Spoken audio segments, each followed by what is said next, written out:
saya bersama kawan-kawan Badan Bantuan Hukum dan Advokasi Rakyat, perwakilan dari DKI dan juga Banten, dan wilayah lainnya, daerah lainnya akan menyusul. Kita mendaftarkan gugatan terkait dengan perampasan buku milik partai. Di sini kita menggugat AKBP Rosa Purbabekti dan kawan-kawan, dan juga kita gugatan ini adalah gugatan melawan hukum, di mana di dalam petitum kami meminta agar partai di mana tidak ada kaitannya sama Harun Masiku yang ikut disita. Ini adalah aspirasi dari bawah, melihat bahwa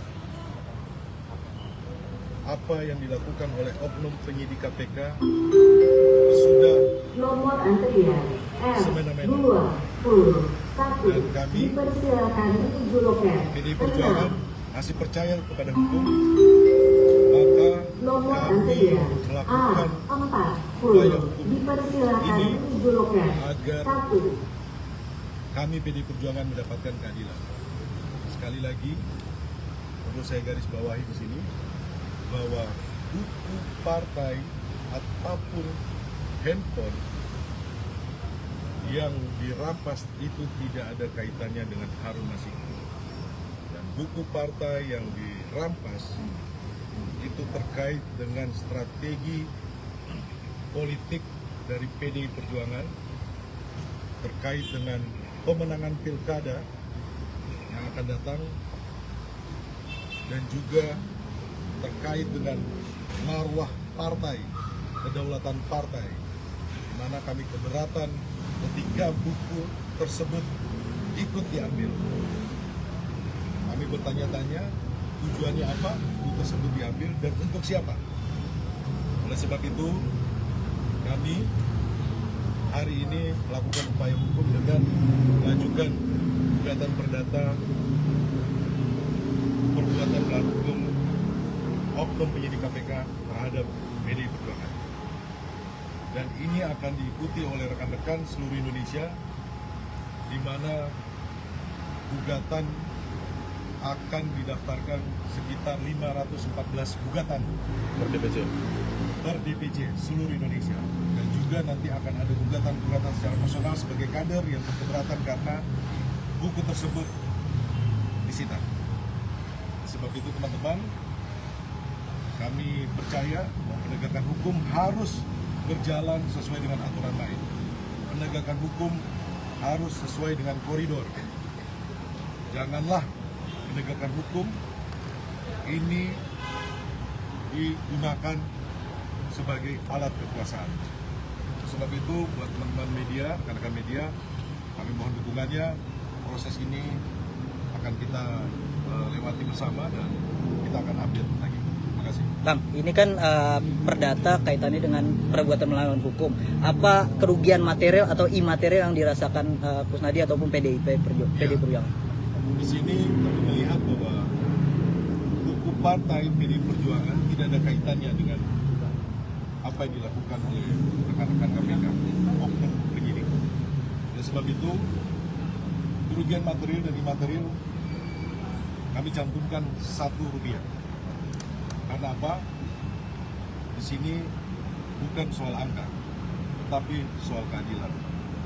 Maka kita akan memohonkan kepada Yang Mulia Majelis Hakim Pengadilan Negeri Jakarta Selatan untuk mengabulkan gugatan kami ini.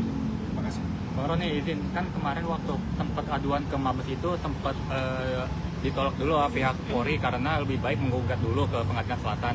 Nah, kalau misalkan nanti di saat gugatan ini udah di Majelis Hakim mengamini dari pihak kubu Bang Roni, apakah itu bakalan dilanjutkan ke pihak Mabes Polri? Ya, tentunya kan semua proses hukum ini kita sudah upayakan ya, upaya proses hukum ini kita kita sudah ke Dewas KPK, kita sudah ke Komnas HAM, kita sudah ke Mabes Polri, dan juga kita sudah ke LPSK. Dan kita berharap bahwa karena ini menjadi perhatian publik, sehingga kami berharap bahwa proses ini bisa berjalan sesuai dengan koridor dengan undang-undang ya, dan kami mendapatkan keadilan. Bicara soal terkait dengan laporan pidana, ada juga nanti akan kita laporkan, tapi nanti teman-teman kita akan sampaikan berikutnya. Bang, hasil konsultasi kemarin kan disarankan untuk pra peradilan. Kenapa akhirnya memilih untuk PMH, Bang? Kami melihat bahwa perbuatan melawan hukum ini terlihat secara jelas. Proses dari pengambilan, perampasan buku dan handphone ini tidak sesuai dengan KUHP dan aturan main. Karena apa? Teman-teman ingat tanggal 10 Juni Saudara Kusnadi dijebak. Kemudian menurut kami ketika Saudara Kusnadi dipanggil ini tidak berdasarkan juga saudara yang memanggil Kusnadi ini kan Rosa ya. Dia tidak menjelaskan dia posisinya sebagai apa. Ada surat tugas atau tidak. Dan juga kita lihat bahwa ada kesalahan fatal yang dilakukan oleh KPK yaitu surat dapat terima bukti di mana tulis tanggal 23 April. Itu merupakan kesalahan yang menurut kami fatal. Kemudian pada pemeriksaan Saudara Kusnadi berikutnya setelah tanggal 10 Juni itu dirubah lagi tanggalnya menjadi tanggal 10 Juni, tapi Saudara Kusnadi tidak memarah. Bang Iman, kan ini dari pihak Hasto kan udah banyak membuat laporan dari mulai ke Komnas HAM, LPSK, Dewas, dan terakhir LPSK. Nah, apa nggak khawatir Bang kalau misalkan disebut kayak kalau beberapa publik menyebutnya terkesannya baper? Bukan Gitu. baper, kita percaya terhadap negara ini dibangun oleh negara hukum. Maka apa yang kita lakukan itu adalah hak hukum kami. Dan ini menjadi pembelajaran untuk kita semuanya pada aparat penegak hukum agar tidak semena-mena melakukan tindakan yang di luar koridor aturan main yang ada. Dan saya lihat bahwa dukungan publik juga pun mendukung atas proses yang ada ini, karena ini sudah buat kami bagaimana kita bisa sampaikan bahwa proses hukum ini bisa berjalan, tetapi prosesnya itu secara ilegal, secara hukumnya tidak bisa dibenarkan. Di sini ada namanya hak asasi manusia dari Saudara Kusnadi yang kita semuanya harus kita hormati.